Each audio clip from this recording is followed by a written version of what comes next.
Mahakumbh horror story. आज की ये कहानी थोड़ी अलग है क्योंकि इंडिया के सबसे बड़े मेले महाकुंभ के बारे में है।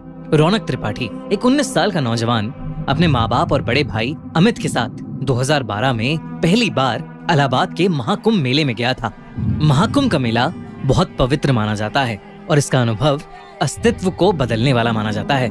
पर रौनक के लिए ये एक रिलीजियस ट्रिप से ज्यादा एक एडवेंचर था। उसने अपनी दादी से कई बार सुना था कि यहाँ देव और असुर दोनों के किस्से छुपे हुए हैं और महाकुंभ के समय संगम का पानी अपने अंदर एक अलग सी शक्ति समेट लेता है। रौनक अपने परिवार के साथ संगम के पानी में स्नान करने पहुंचा तो उसने देखा कि वहाँ हर तरफ लोग मंत्रों का उच्चारण कर रहे हैं और हवा में धूप की सुगंध है। स्नान करते वक्त रौनक ने एक अजीब सी गर्मी महसूस की, जैसे उसके आसपास का पानी उबल रहा हो। उसने ये बात अपने भाई अमित को बताई, लेकिन अमित ने हंस के बोला, ये तेरी इमेजिनेशन है रौनक, संगम का पानी पवित्र होता है। लेकिन रौनक का मन बेचैन होने लगा था। शाम के वक्त पूरे परिवार ने मेले में घूमने का प्लान बनाया। हर तरफ साधु और संतों की भीड़ थी।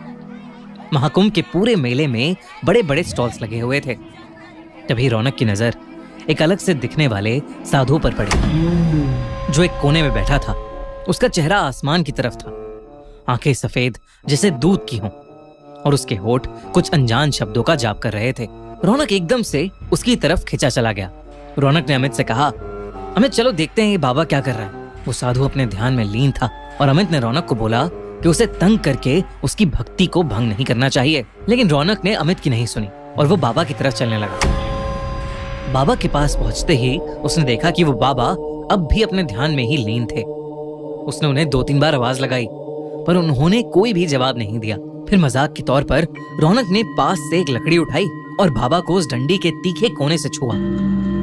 बाबा की आंखें एकदम से खुली और रौनक की ओर गईं। रौनक को लगा कि बाबा शायद उससे गुस्सा हो गए हैं, पर उन्होंने मुस्कुराते हुए रौनक को देखा और कहा, आ गया तू, तेरा ही इंतजार था। रौनक एकदम से थोड़ा घबरा गया। आप मुझे जानते हो बाबा? इस बात का कोई जवाब बाबा ने नहीं दिया। बस उन्होंने अपने गले से एक माला निकाली और रौनक के हाथ में रख दी। बाबा ने कहा, ये ले और रात को ये माला पहनकर सो जाना, कल तुझे सारे जवाब मिलेंगे। रौनक ने बिना कुछ सोचे उस बाबा से वो माला ले ली और वापस अपने परिवार के पास आ गया। उस रात रौनक ने माला पहनकर सोना शुरू किया। जैसे ही उसने अपनी आंखें बंद की, उसके सपने एकदम अजीब और खौफनाक हो गए। उसने देखा कि वो एक अंधेरे जंगल में खड़ा है।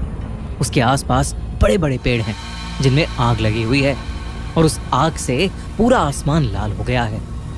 तभी उस जंगल में एक गहरी आवाज गूंजने लगी, जैसे कोई उसका नाम पुकार रहा हो। रोना, रोना। वो आवाज धीरे धीरे उसके करीब आई और एक काले साए के रूप में उसके सामने आकर खड़ी हो गई। उस साए की भी आंखें लाल थीं और उसने अपनी पतली उंगली से रौनक की तरफ इशारा किया। तू मुझे लेने आया था, अब तेरे साथ चलने का समय आ गया। उस साए ने रौनक से ये कहा और एकदम से वो साया जैसे उसके अंदर ही समा गया। रौनक चिल्लाते हुए नींद से उठा।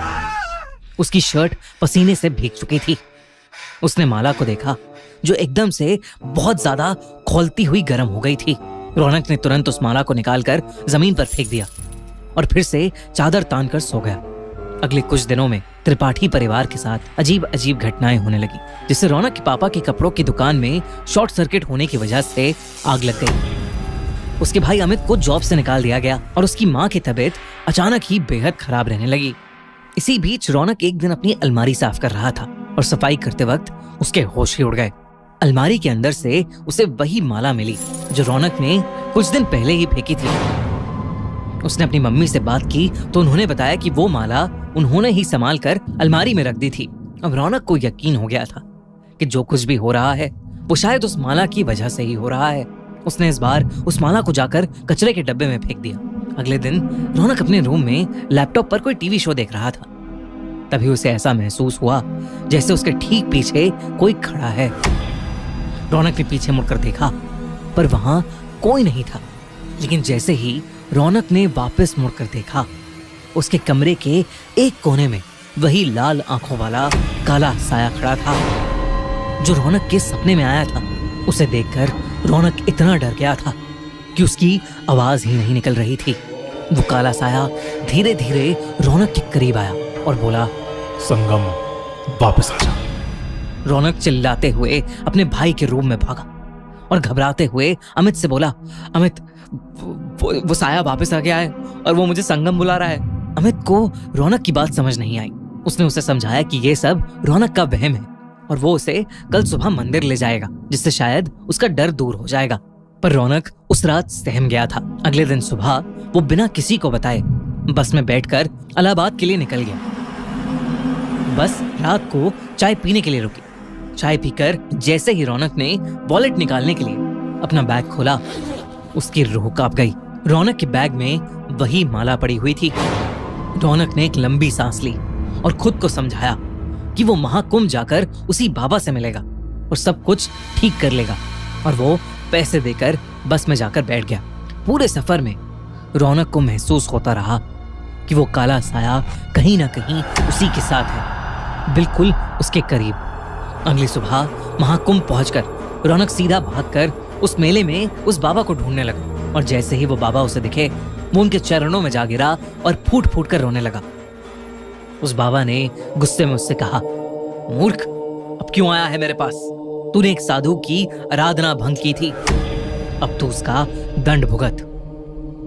रौनक के आंसू रुक ही नहीं रहे थे और वो अपनी गलती समझ गया था। उसने उस साधु से रो रो कर माफी मांगी। कुछ समय बाद उस साधु को रौनक पर दया आ गई और उसने रौनक से माला वापस लेकर अपने गले में डाल ली। अचानक ही रौनक को माला के जाने के बाद बहुत हल्का सा महसूस होने लगा। रौनक ने देखा कि वो काला साया बाबा के सर के ऊपर खड़ा है और कुछ ही देर में वो बाबा के अंदर ही समा गया। उस दिन रौनक ने एक बार फिर महाकुंभ में स्नान लिया और वो समझ गया कि कभी किसी भक्ति में लीन साधु को डिस्टर्ब नहीं करना चाहिए। घर आकर उसने सब कुछ अपने परिवार को बताया। धीरे धीरे उसके परिवार पर आई प्रॉब्लम्स भी दूर होती चली गईं। रौनक और उसकी फैमिली इस साल प्रयागराज में हो रहे महाकुंभ में फिर से जा रही है। आप में से कितने लोग महाकुंभ के बारे में जानते हैं? और अगर हाँ, तो कितने लोग महाकुंभ में जाने का प्लान कर रहे हैं? हमें कमेंट सेक्शन